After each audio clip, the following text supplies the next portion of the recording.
L'Assemblée va maintenant entendre une allocution de son Excellence David Ranibok Adéang, président et chef d'État de la République de Nauru. Je demande au protocole de bien vouloir l'accompagner à la tribune pour qu'il prenne la parole devant l'Assemblée.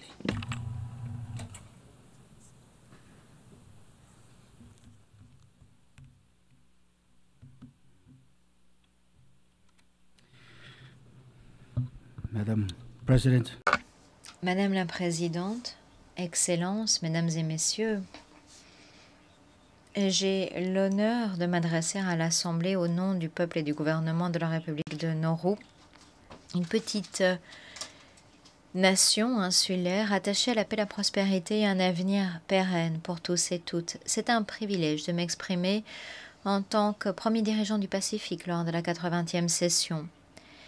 Nauru est un tournant de son chemin démocratique et nous sommes inspirés par le thème choisi cette année. En effet, nous sommes meilleurs ensemble. Une conviction qui imprègne mes commentaires d'aujourd'hui alors que je vous présente la position de Nauru face aux défis urgents qui se dressent devant nous et l'action collective qui est nécessaire. Madame la Présidente, nous nous retrouvons à un moment où le monde fait face à des défis sans précédent pour la paix et la sécurité. Nous sommes fermement opposés à la guerre et au conflit, convaincus que le dialogue et la diplomatie doivent l'emporter sur les clivages. Les principes consacrés dans la Charte des Nations Unies, principes de paix, de droits humains et de coopération internationale, restent notre boussole.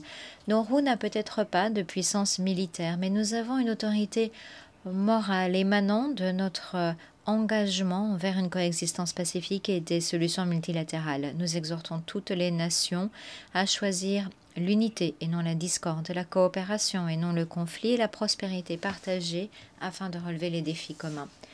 Madame la Présidente, les petits États insulaires en développement font face à un défi fondamental. Rompre le cercle vicieux de la dépense qui limite notre croissance et hypothèque notre souveraineté économique. La stratégie de Nauru est simple. Nous investissons dans notre population, notre plus grand atout, le fondement même de notre avenir. L'éducation, les soins de santé, les possibilités d'avenir préservent nos communautés, engagent notre jeunesse et font avancer notre nation. Ce principe oriente tous les partenariats que nous forgeons et toutes les initiatives que nous lançons. Nous remercions très sincèrement l'Australie, dont le soutien indéfectible dépasse la diplomatie et le partenariat. L'amitié de l'Australie a de tout temps été au cœur de l'histoire de Nauru. Nous avons une relation qui trouve ses racines dans des liens de sang, la confiance et l'appartenance à la grande famille du Pacifique. Comme on le dit à Nauru, Ata Amin Bwini, c'est-à-dire nous appartenons à la même famille.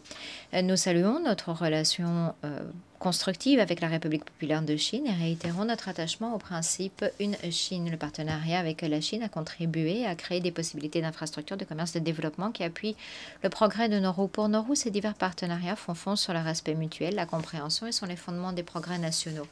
Notre stratégie de résilience économique est axée autour du Fonds d'affectation spéciale intergénérationnelle qui préserve la richesse nationale pour les générations à venir, le programme de citoyenneté et de résilience climatico-économique, l'autorité régissant les avoirs virtuels et les ressources minérales des grands fonds marins, ainsi que notre recherche d'adhésion au groupe Egmont. Grâce à ces initiatives, nous diversifions notre économie, créons des revenus transparents et garantissons que les progrès d'aujourd'hui profitent aux prochaines générations.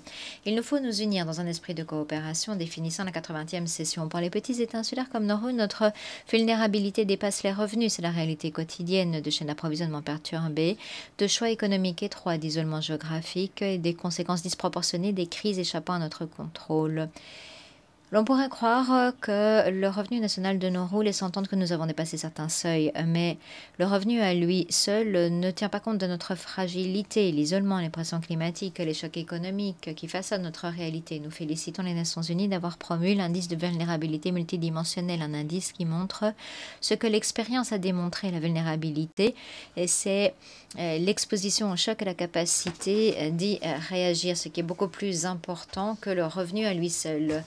Le premier sommet biennal de cette semaine est l'occasion de renforcer la coopération entre l'ONU et les institutions multilatérales. Une telle coopération devrait faire de cet indice la référence par excellence, alors de déterminer l'éligibilité à un soutien au développement, à des prêts, à des conditions favorables et l'assistance technique. Nous exhortons les Nations Unies, les partenaires et les États membres, ainsi que les partenaires de développement, à accélérer la mise en œuvre de cet indice et nous prions les partenaires de développement de souscrire à cette évolution essentielle, une évolution qui va dans le sens de l'équité et du réalisme s'agissant des politiques de développement.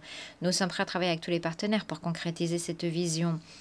Ne laissons pas une statistique choisir qui sera laissée pour compte. Madame la Présidente, les Nations Unies ont reconnu ce qui pour Nauru est une évidence. Les changements climatiques ne sont pas uniquement une crise environnementale, c'est une menace directe qui pèse sur la paix, la sécurité, la survie même de notre nation. La Cour internationale de justice a rendu un avis consultatif qui revêt une importance politique et morale décisive et qui fait l'écho des alertes urgentes lancées dans la région. La COP30 approche, or les PEID font toujours face à des obstacles inacceptables pour avoir accès au financement climatique. Malgré les nombreuses promesses, les moins responsables continuent d'avoir le plus de mal à accéder aux ressources nécessaires de toute urgence à des fins d'adaptation et d'atténuation de l'impact. En d'autres termes, l'heure n'est plus venue de faire des débats. L'action climatique concrète ne peut plus être reportée. Voilà pourquoi nous avons placé beaucoup d'espoir dans l'initiative Terrain plus élevé afin de construire des communautés climato-résilientes sur les terrains élevés grâce à l'énergie renouvelable et des systèmes d'approvisionnement en eau durables, ainsi que le Fonds pour la résilience du Pacifique. Cette initiative menée par les pays du Pacifique a pour but de garantir le financement nécessaire pour les communautés en première ligne des changements climatiques dans le Pacifique. En rassemblant les ressources et investissant dans l'adaptation locale, ce fonds est un nouveau modèle de résilience durable dans toute la région du Pacifique. Nauru exhorte nos partenaires à continuer de soutenir la famille du Pacifique. Nous invitons d'autres à se joindre à nous et nous invitons tous les amis du Pacifique à travailler à nos côtés pour parvenir à un avenir plus résilient dans notre région. Ces deux initiatives ne relèvent pas de la charité. Ce sont des investissements rentables dans la stabilité, la sécurité, la durabilité des communautés en première ligne des changements climatiques. Dépassons les paroles et concrétisant la protection et l'espoir pour nos populations, le Pacifique et les générations à venir. Madame la Présidente, l'Autorité internationale des fonds marins fait face à la difficulté complexe de trouver un équilibre entre des priorités rivales et l'exécution du mandat. Nauru s'exprime de façon très directe aujourd'hui parce que l'urgence de la question requiert des précisions et pas uniquement la diplomatie. Nauru a été vivement critiqué pour ses décisions vis-à-vis de l'Autorité internationale des fonds marins. Ces critiques, cependant, se trompent de cible. Il faudrait davantage faire en sorte que l'autorité exécute son mandat vis-à-vis du patrimoine commun de l'humanité, c'est-à-dire l'exercice des droits légitimes des États membres, qui est essentiel pour exiger de l'autorité qu'elle rende des comptes et qu'elle s'acquitte de son mandat. En tant que petit État insulaire en développement et État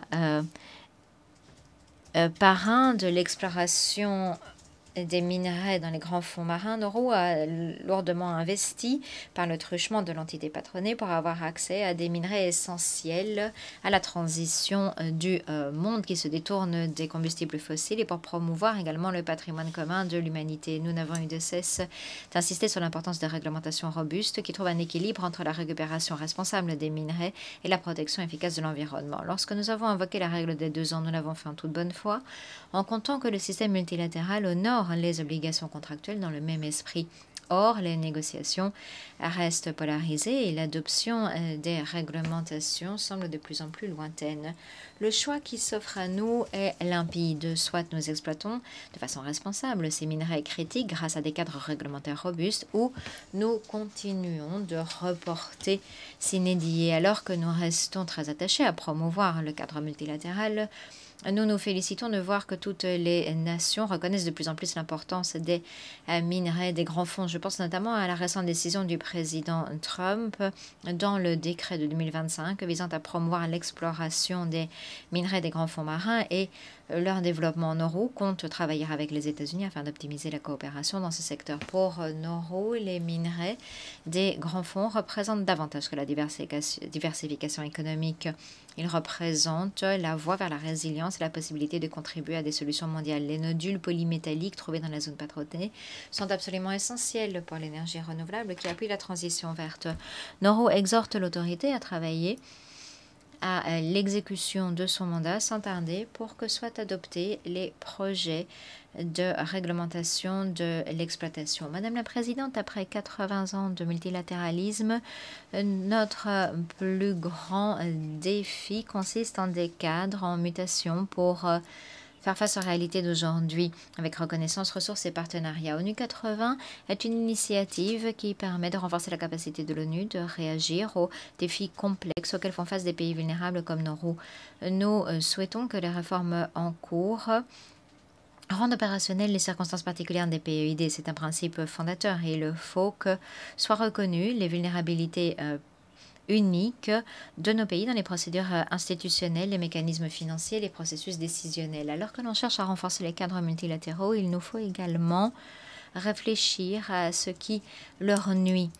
Nauru se tient aux côtés des nations vulnérables et appelle la communauté internationale à mettre un terme aux mesures économiques unilatérales qui creusent les vulnérabilités et restreignent les possibilités de développement. Nous appelons au dialogue sur les mesures économiques de longue haleine, notamment celles qui touchent Cuba, pour leur permettre d'appuyer, non d'entraver, le développement auquel aspirent la Charte et l'Assemblée générale. Madame la Présidente, Excellences, Mesdames et Messieurs, l'histoire ne nous jugera pas à l'aune de nos mots, mais bien de l'avenir que nous allons bâtir. Allons-nous choisir l'unité plutôt que la division, la paix plutôt que le conflit, l'humanité partagée plutôt que l'égoïsme? Le thème choisi, meilleur ensemble, doit nous amener à protéger les vulnérables, à bâtir des économies résilientes et à préserver la planète. Pour ceux qui nous suivront, au nom de la République de Nauru, je réitère notre engagement indéfectible en faveur des Nations Unies et de la vision d'un monde juste, pacifique et durable. Au nom de nos enfants, de notre planète et de notre humanité commune, unissons-nous, pas en tant que nation divisée, mais en tant que famille déterminée à parvenir à un avenir radieux.